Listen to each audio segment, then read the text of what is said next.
Hello, and welcome everyone to a new Heroes of Might and Magic Olden Era video.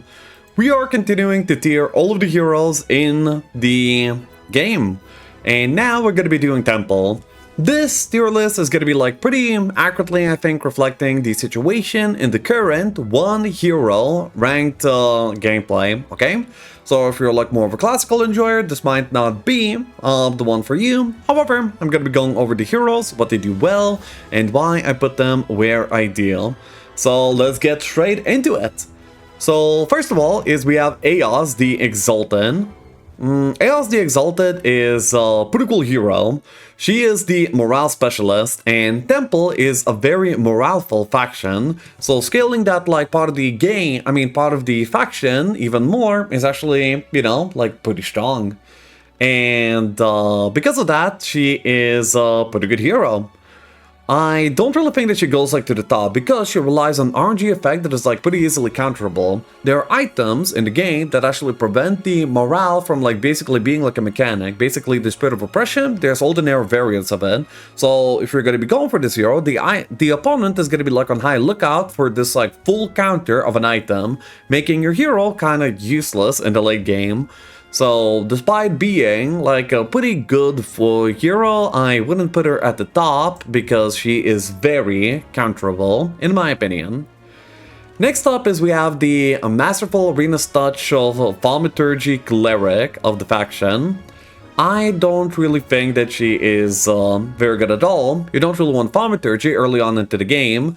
Basically, any mage, if you want Thaumaturgy down the line, which you always do, is going to be able to pick it up down the line when it actually starts being useful. At the beginning of the game, it doesn't really do a lot. And also, before you get daylight levels, the Arena's Touch spell is also not really that impressive. I will say that she is a pretty bad hero. Next up is we have like the hero that's like not fit for one hero gameplay at all. Next up is we have like the gem specialist with recruitment. That is also not really like anything that you want at all. Next up is we have Ister. So Ister is probably the best hero in the game. So as we are learning the game more and more, very predictably, we are actually like leading more towards logistics and being able to have moon points, okay? Because, we can deal with fights easier by having like more specific setups, preserve more army, fight to fight. That means that just taking more fights and being more nimble around the map becomes the best thing possible. For almost any format in the game, Ister is the best castle hero. However, don't get too excited. He's gonna be banned in almost every single game that you will ever try to play Temple in. Next up is John Johnson. Honestly, look at this guy. He is the crowd favorite, just a soldier, tier 1 unit specialist. He is pretty alright. He has like a pretty good stack of tier 1 units immediately into the game, and also starts with armor, defense as a secondary skill, which is also, good. So, like good. I don't think it's amazing, but I think it's good. He is a tiny bit underrated in my opinion, overrated by some. I would say he's actually high A tier. Past the batting phase, he is like one of the heroes that is considerable from the ones that remain. Next up is Ulius. So Ulius is a garbage hero. He has resistance, which you really don't want to start with. He specializes in a very unimpressive spell, like healing water.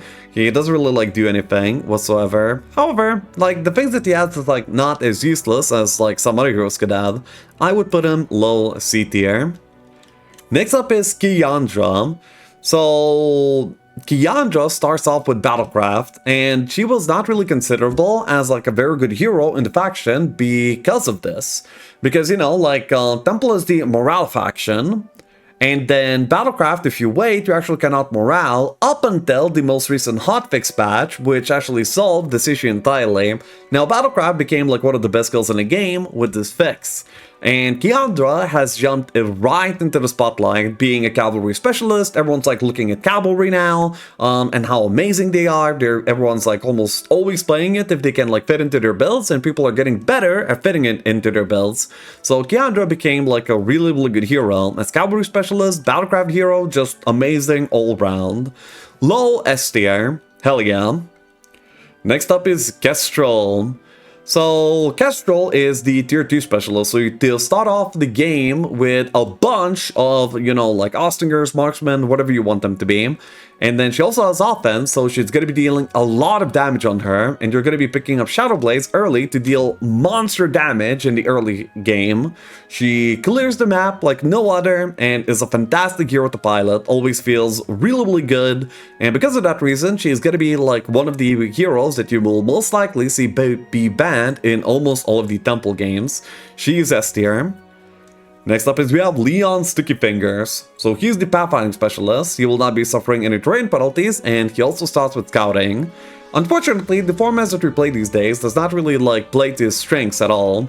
He, you know, he doesn't really get you to do like that many more fights. He doesn't like really, isn't like really that good at finding things either, in my opinion. You know, like you're perfectly fine finding things without this help. So for these reasons, he is going to be B tier.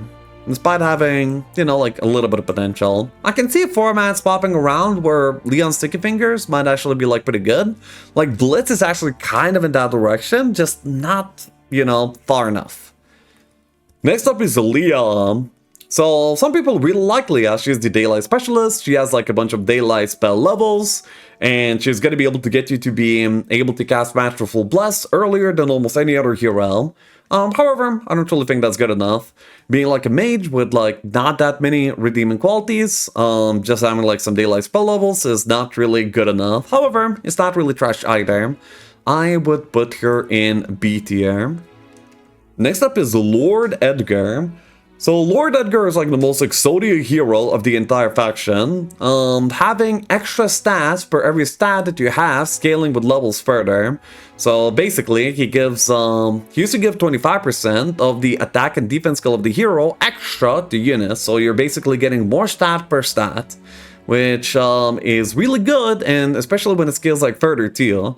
So he's like almost like the Tsar and you know, like the Tsar and Krakat combined, basically like offense and defense specialists, at least in theory. However, he scales like a little bit too slow, and other heroes basically outpace him. So, you know, giving an extra multiplier to everything that you have is not really like that good if you're not really bringing as much stuff as the other heroes would in the first place. So he ends up being not that consistent, despite having like one of the coolest specialties, one of the strongest sounding specialties in the game. He is A tier. So Mary Elias is going to be like pretty hard to put into a tier, okay? On Vendetta, straight S tier, the best hero in the game, you know, like full max S tier. However, in other formats, he's like not really that great, because the control spells come online a little bit too late, and diplomacy is like a wasted skill, and it's pretty hard to like afford, you know, it's pretty rough to sack your week 1 for the sake of like this okay payoff. So for that reason, I'm just gonna be putting him like somewhere low A tier. Just keep in mind, he is the god of Vendetta, because you start with all the control spells there, and he's able to cast all of those control spells twice. That is amazing. So next up is Nadir. Wait, what the hell is Nadir again?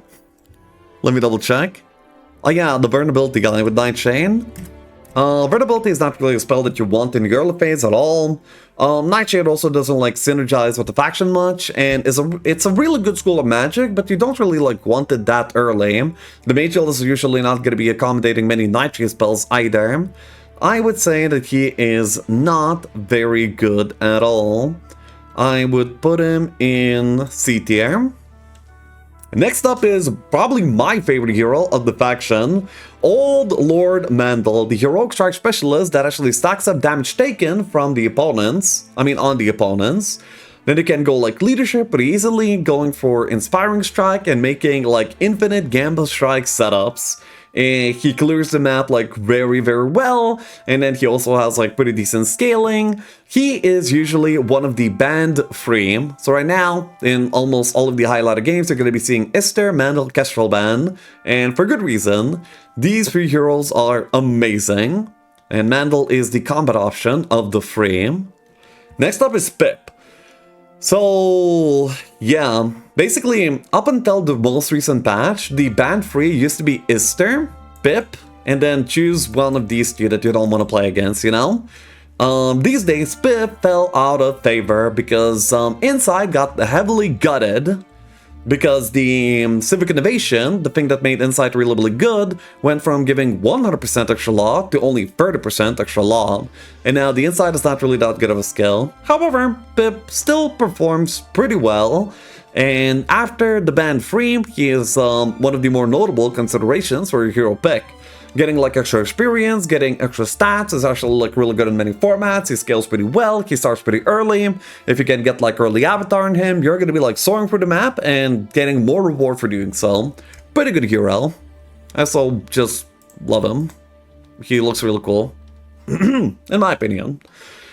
Next up is Vesper. So Vesper has battle magic at the start, which is pretty bad. That's probably like his main drawback.